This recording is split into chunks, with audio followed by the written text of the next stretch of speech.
Well, this is a Monday morning that's different than most Monday mornings, and it could have been a much different Monday morning than what it is.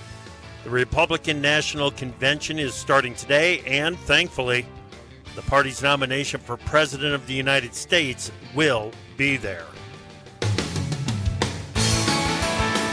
Live from the merciful end to the weekend via Farm Journal Studios, this is AgriTalk. This morning we'll begin with a conversation with Machinery Pete. That's Greg Peterson. Then it's Krista Swanson from the National Corn Growers Association.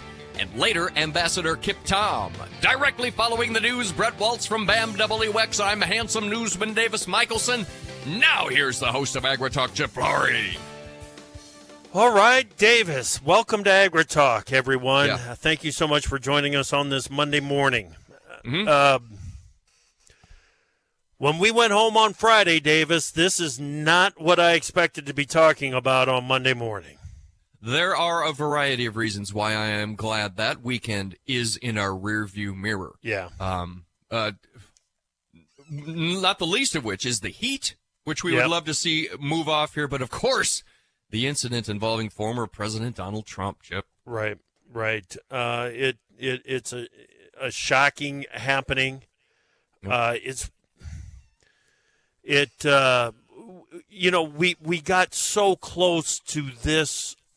I was recalling the conversation that we had on Friday as we were talking about the abilities of President Joe Biden and should he be the nomination and the discourse that it has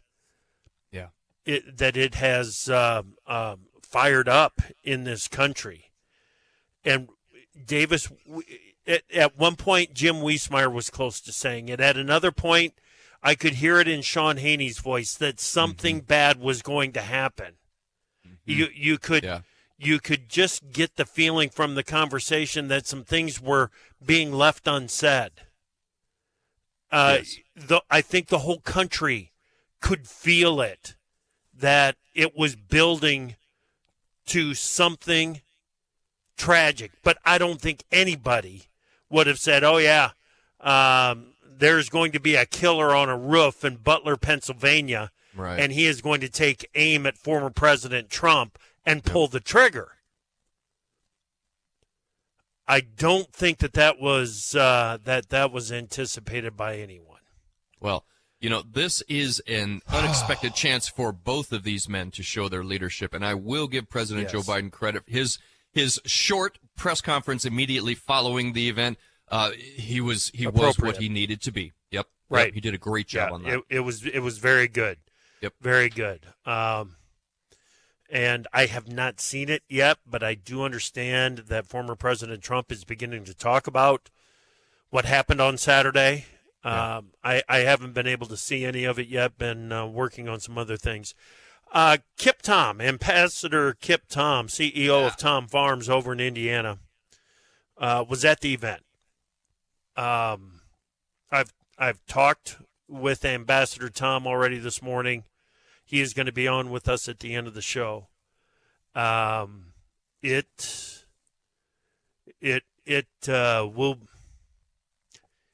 will be an emotional conversation. I'll guarantee that. He was right there, and I'll just leave it at that for now. We will learn more about what Kip experienced at the end of the show today. Okay, man. Good. Let's get to some news. Sure thing. Well, let's start with the weather. Excessive heat will affect the center and eastern portions of our nation today, with numerous record highs expected.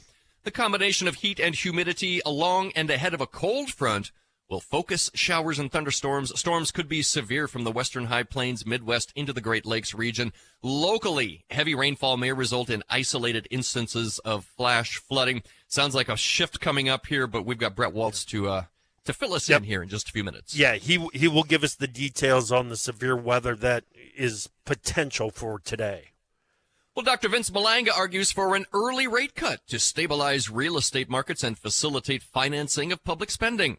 However, he says a rate cut in July is unlikely without an external shock or significant increase in jobless claims.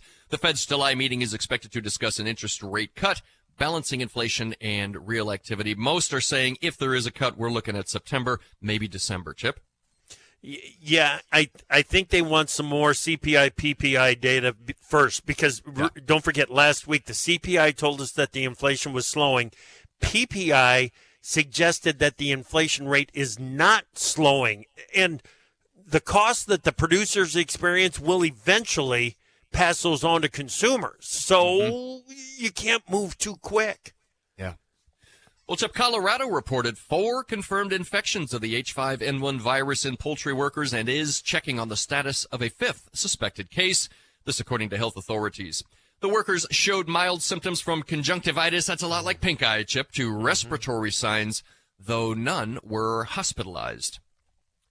China has submitted a request to the World Trade Organization to set up an expert panel to consider a dispute settlement against energy vehicle subsidies under the U.S. Inflation Reduction Act. China's Commerce Ministry noted Beijing opened the WTO dispute in late March, but they say the U.S. has failed to reach a solution with China through consultations.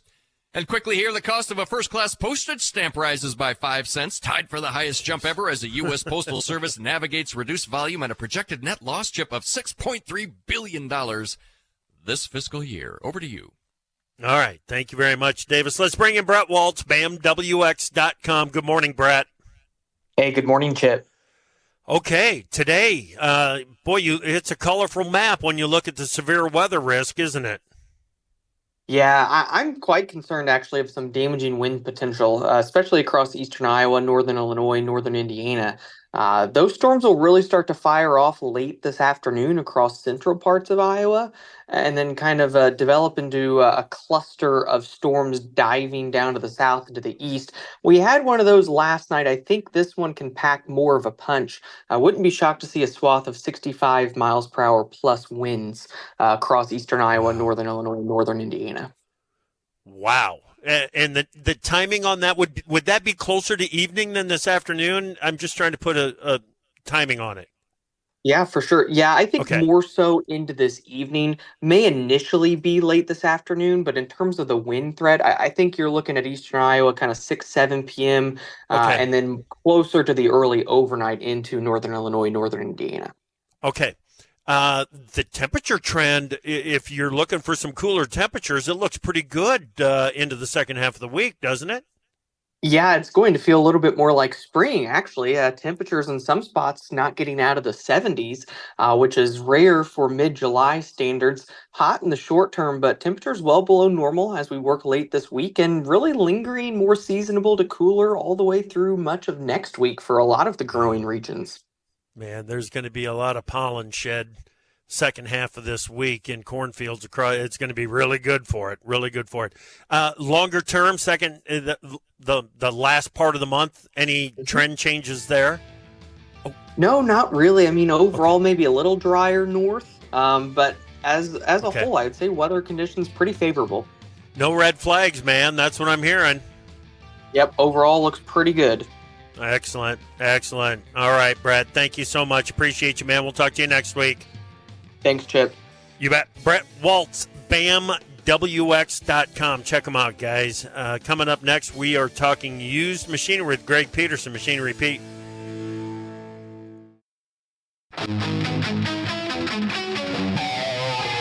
Machinery Pete here, folks. This segment of AgriTalk brought to you by our friends at Dakota Ag Innovations, makers of Dakota Shine, the best way I've seen to fix faded paint. Go to dakotashine.com, call 888-996-7801. Welcome back to AgriTalk. I'm your host, Chip Flory. Glad that you are with us on this Monday morning. That means it's time for a conversation with Greg Peterson, Machinery Pete. Hey, Greg, how you doing this morning?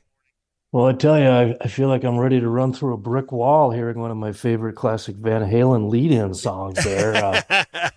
1980s basketball, high school, get that guitar intro. Man, I'm pumped. Let's go. Let's go. Well, you got reason to be pumped up. I mean, this was a huge auction that you were at over the weekend out in New York. Tell us about it. Yeah, it was great fun. I was out in Canastota, New York. Saturday, we filmed an auction for our TV show out there. And of course, all these years doing TV and YouTube, I like variety of equipment and sales. And this is construction equipment. Sales by Alex Lyon and Son Auction. So we went out there to kind of tell the story of this auction company, which is amazing. The auctioneer, Jack Lyon, is a legend. He's I think in his early 70s, maybe. But his dad, Alex, started the company in 1950. And his dad started off just buying cattle and machinery for the local Eastern New York farmers there, and built a great reputation. Jack came back out in the business in 1973 and said, "Dad, I think we should get into the auction biz." And his dad reluctantly kind of went along. And anyway, they wound up getting into construction. And the sale Saturday was amazing. Tons of unused equipment. Of course, there's a bit of slowdown in the economy, and a lot of these machines they have to be pre-ordered by the contractors. Trying to bid out these jobs, and then if the jobs fall through. So anyway, we saw things like an unused Caterpillar 335 excavator sell for $320,000. A new 22 Doosan DX300 LC5 excavator, $155K. Pair of Caterpillar 259 D3 skid steers, a 24 model, 39 hours for $62,500. That was interesting because that's a 24 model, and I think what we're starting to see here, even into the construction side, is a turn down in pricing. Jack Lyon, the auctioneer, who's they're one of the biggest construction firms in the world. And I was interviewing him Friday, and I asked him, "Well, Jack, what's your take on the market?" And he just looked me square in the eye and he said, "Pete, it's down 25%. And, that 62.5 on that skid steer, which we've talked for 3 years now, how hot skid steers have been. It's a strong price, but a year and a half ago, we saw a 259 D3 go for $77K on a sale in Shippensburg, Pennsylvania with, a 23 model. That's the record. So 62.5 on a 24 model, 39 hours. That shows you a little bit what Jack is talking about there. I did ask him, I said, Jack, what do you think are the two hottest sectors in the heavy equipment sector right now? And he didn't blink. He said, "Pete, mini excavators and wheel loaders," which that's exactly what our Machinery Pete auction prices are showing. Okay. And I said, "Jack, what's the flip? What's the weakest?" And he said, again, didn't miss a beat. He goes, "Excavators." Yeah. And so even though 320,000, that's a heck of a big check on that unused Cat 335, a year and a half, 2 years ago, that would have been a bigger number. Oh, that would have been a much bigger number, wouldn't it? We cover, that's the thing. People don't associate Machinery Pete with, dozers and cranes and telescopic forklifts, but I've been covering all this stuff for 34 years. So that's why it was 34 years of data. Yep. Yeah, it was fun to get out there and watch this stuff sell. And by the way, what an auction company, Alex Lyon and Son. They had a barbecue Friday night that was okay. Now this is cool. It's the world's largest family-owned auction company. Their headquarters is out of Jack's father's old house in Bridgeport, New York. Jack is all about family. There's a white picnic table in front of the house, and Jack said that will always be there because that's where my dad, when there were important business decisions or family decisions, we sat at the picnic table. That's where we talked things out. So they had this barbecue and over 1,000 people there. And it was kind of overwhelming, the number of people. But the cool part to me, Chip, was that you have one of the world's largest, auction firms, construction firms, but the personalness with the customers, the buyers and sellers, was what I see with our best, all the great auction companies in the U.S. that do farm auctions. It's personal. That's when it's best, and it's very, very powerful. Oh. Yeah, and I followed along a little bit with what was going on this weekend through your posts. It looks like it was just a massive crowd. Yeah, it was amazing. I lucked out a little bit. They surprised Jack, and they brought in I guess he's in Vegas. He's like the world's best President Trump impersonator. Guy's unbelievable. And they didn't tell Jack they were bringing him. Oh, no. And they brought him in for the barbecue, and I guess someone suggested, "Hey, you should get Machinery Pete up there and let President Trump, kind of roast me." And I was visiting with people, and I wasn't able to get up there at the time. But and then, of course, with what happens, you were visiting with people? You do Uh, that? it was so fun. People were teasing me. They're like, Pete, you don't get out to New York much. And people here in our country, Midwest Iowa, Wisconsin, Dakotas, if you haven't been out to New York, Maryland, New Jersey, you're surprised how vibrant the farming. I mean, you've been out there, you've seen it. Yeah. It's great farming, and Absolutely. it's fun to talk to people out there. So it was fun to get back. The second auction we filmed for our TV show 11 years ago, we were up by Lake Placid, New York. So it was great fun to get back out there. Yep. I assume that Saturday lasted into the evening. It did. I had to tap out at a certain point. Free steaks, free chicken. I mean, it was an open bar. The party that Jack puts on, again, all to honor his customers and just the people in the area coming out. It was just phenomenal. He had a band and bouncy houses for the kids. They had a little electronic bucking bowl there, and I'm curious what happened when word of the assassination attempt started to make its way through the crowd. Greg, what did you hear? Well, the timing was such that, it was pretty much an all-day auction. So we were there filming from 9 in the morning. I think the sale went to like 5. But we had filmed and kind of wrapped our stuff by I don't know if it was 1:45 or 2, and then I had to meet with someone for an hour. And right when I got back to the hotel, of course, social media was posting something there, and I saw the notes and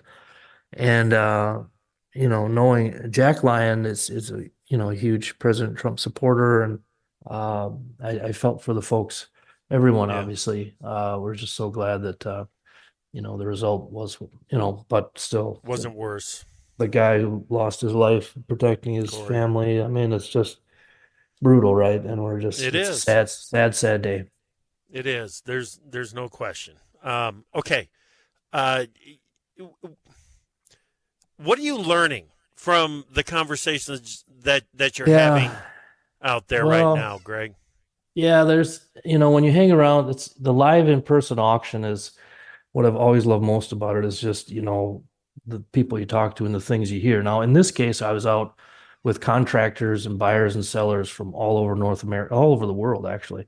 And one of the conversations that I found most interesting was around the trucking industry, which, I had just seen a tweet.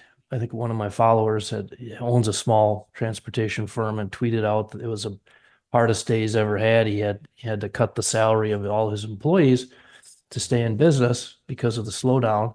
And, just being out there in New York, got visiting, and one of the little truisms, I'd heard it before, but it's sort of forgot it, that when the trucking industry is sort of a 6-month lead indicator for the general economy. So when the trucking slows down, the thought is that within 6 months, the general economy, we start kind of slowing down there, which would point towards kind of a fall swoon.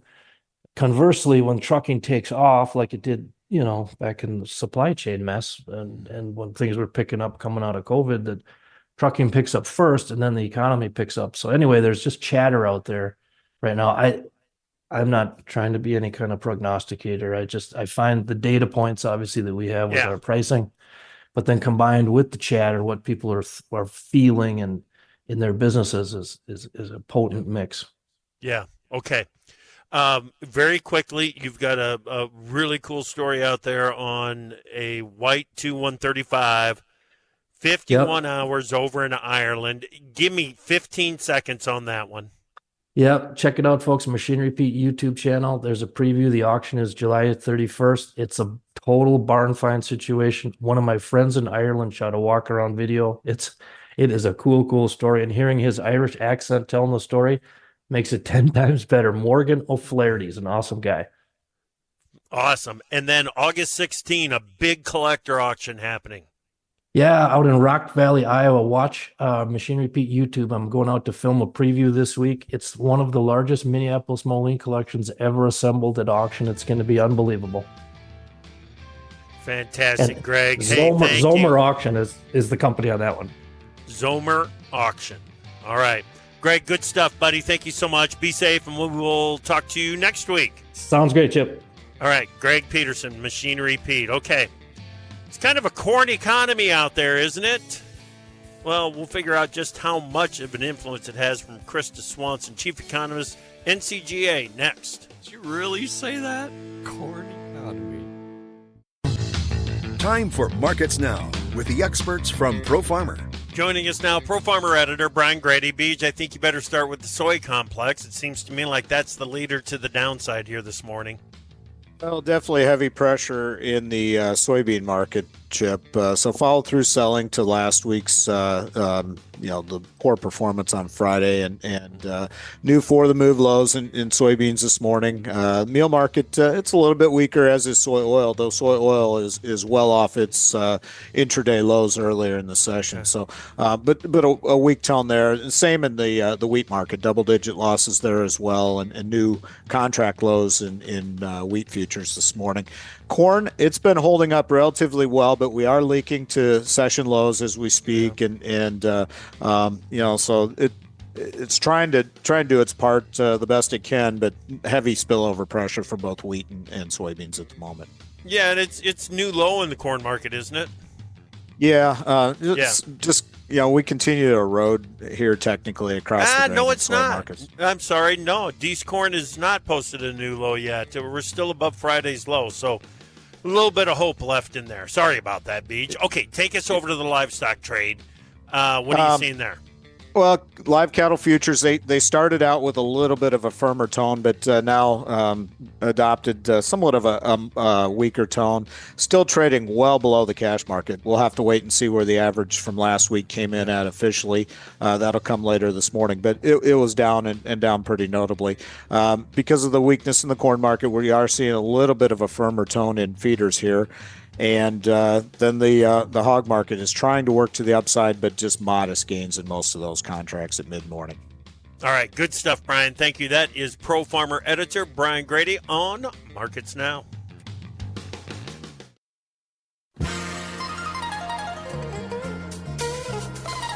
Opinions expressed on AgriTalk do not necessarily reflect the views of Farm Journal Broadcasting, affiliate stations, or sponsors. Our name says it all. AgriTalk. What more do you need to know?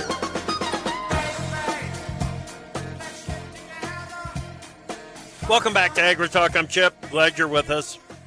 The National Corn Growers Association last week released a study titled NCGA Economic Contribution Study for 2023. And I tell you what, the contribution of corn is impressive. $151 billion added to the U.S. economy by corn. Joining us now to discuss the study and how the contribution was counted is Krista Swanson, chief economist at NCGA. Krista, welcome back. It's good to talk with you again. Yeah, thanks, Chip. Thanks for the invitation to come on. I'm excited to talk about this study. All right. Well, give me the basics of the study. Who was responsible for gathering the information and doing the analysis? Yeah, so I actually did the analysis. I utilized Implan, which is a regional economic analysis software and data application that is designed for this purpose. And, the primary input on our end was state production values for 2023. And then the modeling tool utilizes, other industry and demand multipliers to estimate contributions to GDP, labor income, and employment that result from corn grain farming. Okay. Well, that $151 billion is an impressive tally. What I assume that it includes, quote unquote, everything that corn kind of touches out there. It includes everything in the upstream linkages, but not our downstream linkages. So what I mean by that is, downstream, actually what spurred my interest in wanting to do a study like this is Renewable Fuels Association and Corn Refiners Association have put out, previous analysis specific to ethanol and corn refining and milling. And so that they're capturing that later use of corn. So this is looking specifically just at grain farming, it doesn't include the eventual usage of the corn, but it does include the upstream linkages that connect corn farmers to other industries. Like, the corn farmer is utilizing inputs like fertilizer, fuel, machinery, transportation services, financial services, marketing services. So those types of things that are feeding into the farm from upstream are being factored into that 151 billion. Well, and what you're doing is you're also looking then at the effect that it has on the rural economy, right? Yeah, definitely. I mean, when we think about the areas, and certainly this impact isn't limited to the rural economy, but we look at where, this includes where are farmers, spending money. That's the induced effects. That's part of this as well. Mm-hmm. So you have things like, again, finance and insurance and marketing services. You have healthcare in rural areas, and certainly, the benefit of that is definitely important in rural areas, that we have an industry that generates this type of value and can pour back into those rural economies is really critical right now. Okay. Well, let's dig into this just a little bit deeper here. What are some of the more important impacts, the direct effects of corn? Yeah, so indirect, for anyone who doesn't know, just means I already kind of mentioned the induced, but that total big number includes the direct, which is just those corn farming activities directly. And then we have indirect, which is activities, stemming up that corn farm supply chain. And then induced being those household spending. And so related to corn farming. But yes, asking about the direct, our farmers in 2023 produced 15.3 billion bushels of corn. We had a record production, and that was valued at $73.9 billion. So that is our output number just from corn grain farming directly. And then, that related to 20.7 billion in GDP contributions or value added, and then also $12 billion in labor wages and benefits. So these are some of those numbers coming directly from those corn farmers. Okay. How many corn farmers are there that are in this tally, Krista? Because, I think about how, the 2 million farmers. Well, I think about how small a big chunk of those 2 million farmers are. And then, the old 80-20 rule where 80% of the production is coming from 20% of the producers. Just how many producers does this include? Yeah. So, I mean, this again was looking at the value of the corn and not the number of producers, but we do have the census that was released earlier this year from 2022 showed about 289,000 farmers growing corn for grain. So those would be the farmers, included here in this, and powering this type of, boost to the economy is really impressive. Yeah, it certainly is.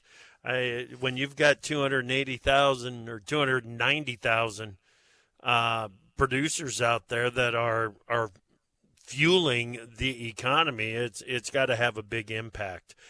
What about those indirect effects of corn production in the Midwest? What did you learn about that? Yeah. So again, those are the effects stemming from those activities up the supply chain. So we're talking about, the equipment that goes to the equipment that is used in farming, the fertilizers that are used in farming. So one of the industries that was one of the largest industry contributors, or where we saw that coming in, was manufacturing. And that includes manufacturing of that equipment, manufacturing of that fertilizer. And so again, just looking at all the different things, that the inputs that go into growing corn and the added value that brings towards that total. Yeah. Well, and then if you do look at the downstream influence and impacts that it has on livestock production, on biofuels production, it just keeps multiplying, doesn't it? Yeah, definitely. Yeah, livestock is another one there. I mentioned the on the fuel side and the refining and milling side, some other studies that are out there that look at those, and yeah, when we bring in livestock as well, and we think about the value added, yeah, definitely the impact keeps multiplying, and just as it just becomes a bigger and bigger number as we think about that part of it as well.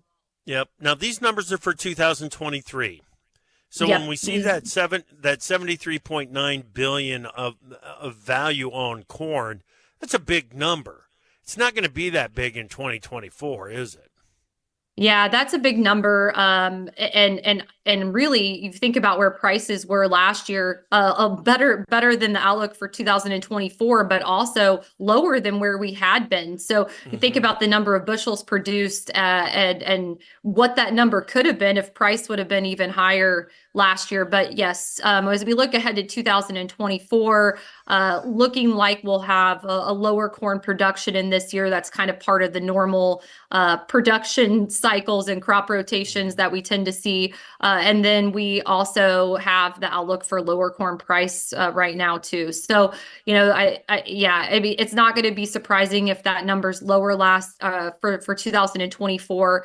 But I also think that, looking ahead, we can see that number bounce back because, again, production and price are both going to be part of the calculation there.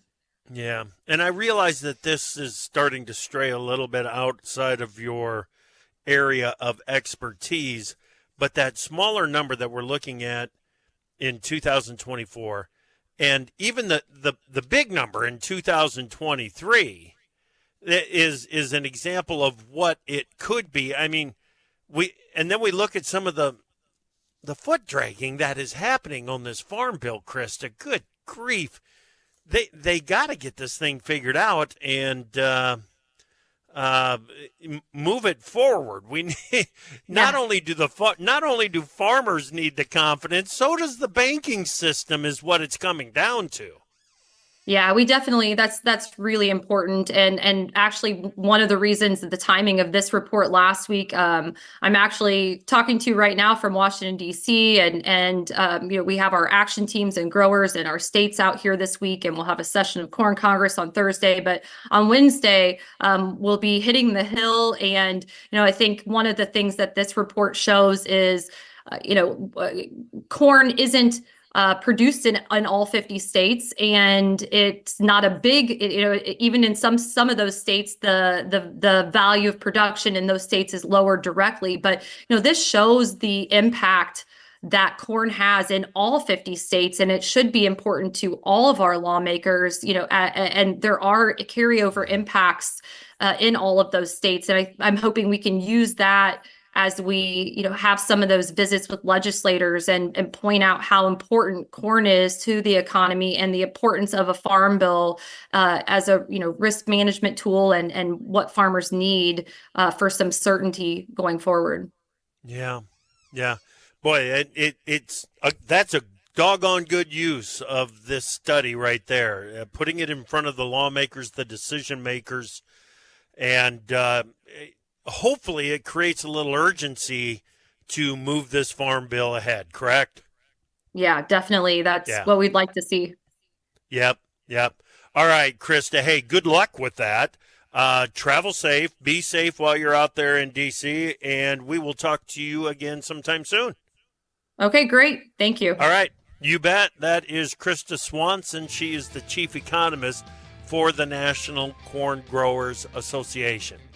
Okay, we talked about it at the start of the show. Horrific events over the weekend out in Pennsylvania. Ambassador Kip Tom was there. He had talked with former President Trump just minutes before he was on stage to address the crowd there. We are going to have a conversation with Ambassador Tom next here on AgriTalk.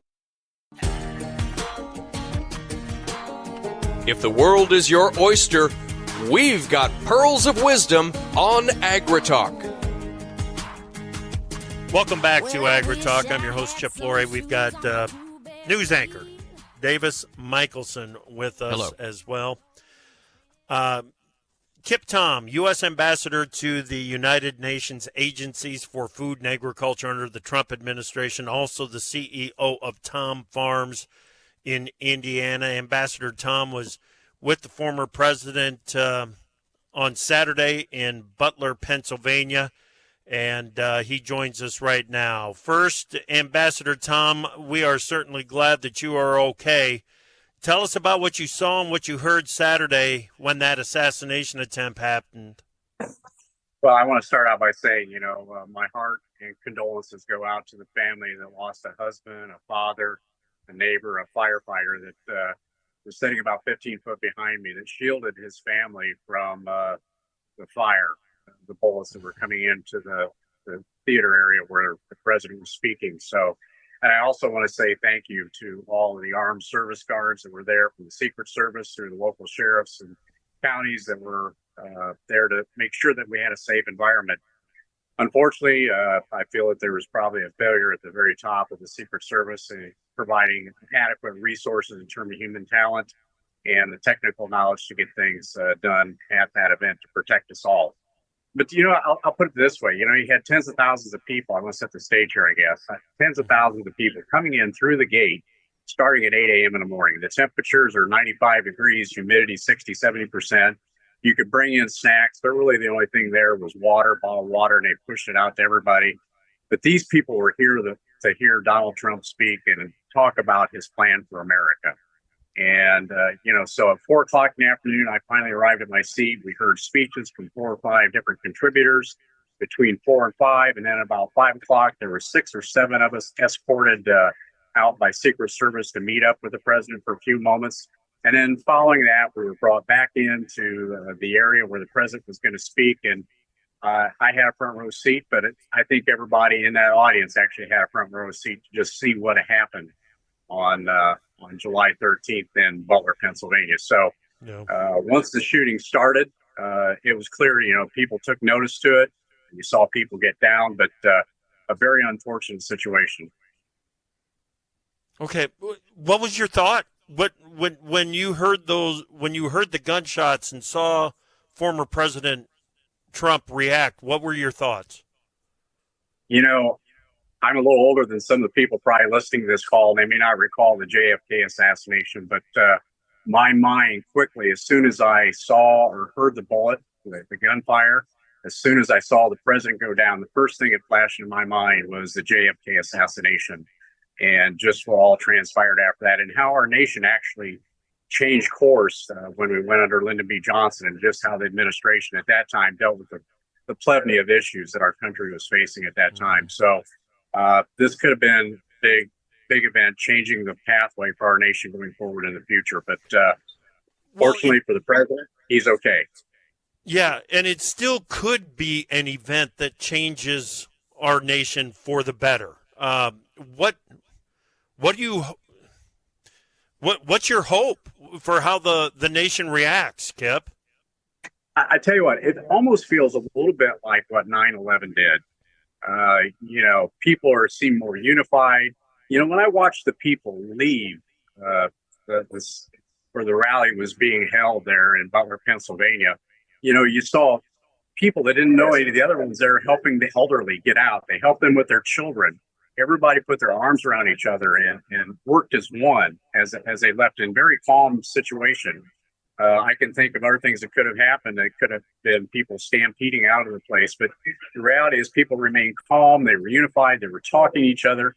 And I'm telling you, today I'm up here at the RNC convention in Milwaukee, and you just feel the vibes of what it's like to see a unified party and how people are trying to make sure we make America great again.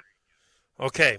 And I hesitate to ask this, but I gotta say, I gotta know what you know, Kip. What's the chatter? How did this happen? How did that guy get on a roof? Well, it should have never happened. Let's face it, Secret Service determines what level of security they want to provide different diplomats in the United States. And in the case of a former president, it's at one level. When someone is the presumed nominee, it really doesn't change any. But when they're the nominee, it elevates a little bit more. And of course, when they're the president, they have full-on support of the Secret Service to make sure that commander-in-chief remains safe. But in the case here, what we're experiencing is obviously Donald Trump isn't the presumed nominee. He is the nominee. Even though we're holding a convention this week, he's got the ballots, he's got the votes to make it happen. But what we're going to see is that, I hope we see an increase, but I think there will be a hearing probably in the Senate or in the House very soon, or maybe both chambers to look. I think to Monday. Question the director of the to address these issues with the director of the Secret Service to say why, how could this happen? This isn't just about the president; it's about Americans that were in that audience as well that weren't protected by a man that was 140 yards from the podium. Right, absolutely. We've only got about a minute left here, Ambassador Tom. As you said, you're at the RNC. How do you think that this assassination attempt is going to impact what happens in Milwaukee this week? Well, what I see is I think, I know Trump is changing many of his speeches that he'll be delivering throughout the convention timeframe from Monday through Friday. I know that he's going to try to get people more unified, and he wants to unify the nation. Let's face it, we've had fringes of both parties that have been kind of controlling the narrative, and I hope that we can bring those together and make sure we get our country on the right path to make sure we do what we can for all Americans. All right, Kip, what is your role there in Milwaukee this week? So I'm a delegate representing the great Hoosier state of Indiana.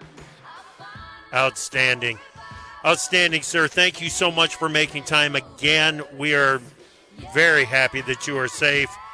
And as you said, condolences to Corey's family, and we're praying for those the other two that were seriously wounded in this happening. Thank you so much, Ambassador Tom. We'll talk to you later. Thank you, Chip. Have a great day. God bless you. Thank you. God bless you as well. All right, that is Kip Tom, former U.S. ambassador to the UN FAO under President Trump and delegate there at the Republican National Convention. Thank you so much for listening this morning. Come back this afternoon. We've got a conversation with Rich Nelson from Allendale.